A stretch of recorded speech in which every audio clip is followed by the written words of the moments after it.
Hello ครูมะนาว Fearless English นะคะคำว่าขับเครื่องบินในภาษาอังกฤษเนี่ยเราจะไม่พูดคำว่า drive an airplane นะคะ verb กับเครื่องบินเนี่ยเราใช้คำว่า fly ได้เลยก็คือใช้เป็นการบินนั่นแหละเนาะ fly an airplane อย่างเช่น I want to fly an airplane ฉันอยากขับเครื่องบินนะคะแล้วส่วนคำว่า drive ล่ะใช้ยังไงมันจะมี drive กับ ride เนาะที่เรายังใช้แบบสับสนกันอยู่ส่วนเครื่องบินเนี่ยใช้กับคำว่า fly นะคือตัดออกไปเลยอันนี้ง่ายๆนะคะมาดูที่คำว่า drive กับ ride ดีกว่า drive เนี่ยหลักของมันเนี่ยก็คือเป็นการขับยานพาหนะที่มี4ล้อเนาะส่วน ride เนี่ยขับ2ล้อหรือขับพวกสัตว์อะไรอย่างเช่นขี่ม้าขี่ช้างขี่วัวควายเนาะใช้คำว่า ride ได้เลยนะคะมาดูตัวอย่างประโยคกันดีกว่าอย่างเช่นmy dad drives to work every day My dad drives to work every day นะคะแปลว่าคุณพ่อเนี่ยขับรถไปทำงานทุกวันคำว่าขับรถเนี่ยใช้คำว่า drive เฉยๆได้เลยนะคะเป็นที่เข้าใจอยู่แล้วว่าคือการขับรถเนาะไม่จำเป็นต้องพูดคำว่า drive a car หรือใครจะพูดก็ได้นะคะแต่จริงๆมันเข้าใจอยู่แล้วไม่ต้องใช้คำว่า a car ได้เลยเนาะหรืออีกตัวอย่างหนึ่งก็คืออย่างเช่น My grandfather used to drive a truck when he was young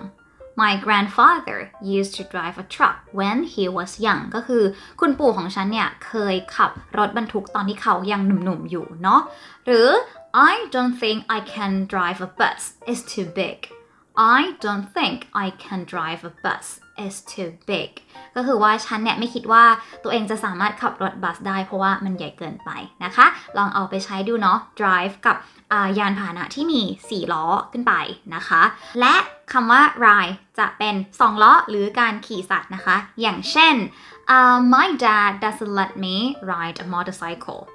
My dad doesn't let me ride a motorcycle ก็คือว่าคุณพ่อเนี่ยไม่อนุญาตให้ฉันขับมอเตอร์ไซค์นะคะคำว่ามอเตอร์ไซค์ที่เราใช้ในภาษาไทยเนี่ย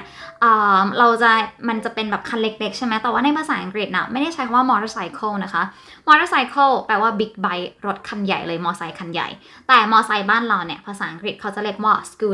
scooter นะคะก็คือมอเตอร์ไซค์คันเล็กๆเนาะอย่าใช้สับสนกันเนาะหรืออาจจะใช้รายกับตัวนี้ก็ได้ค่ะ bicycle เนาะอย่างเช่นMy little brother is very excited to ride his new bicycle My little brother is very excited to ride his new bicycle ก็คือว่าน้องชายของฉันเนี่ยตื่นเต้นมากที่จะได้ขับจักรยานคันใหม่ของเขาเนาะ ride a bicycle นะคะอีกตัวอย่างสุดท้ายค่ะก็คือ My little sister learned to ride a horse when she was 8My little sister learned to ride a horse when she was 8 ก็คือว่าน้องสาวของฉันเนี่ยเรียนการขี่ม้าตอนที่เขาอายุ8 ขวบนะคะลองไปทวนกันดูอีกรอบเนาะสำหรับใครที่ยังไม่คล่องในการใช้ drive กับ ride นะคะสำหรับคลิปนี้มีทั้งหมด3 verb เนาะ fly an airplane drive a car ride a bicycle นะคะลองไปทวนกันดูนะคะ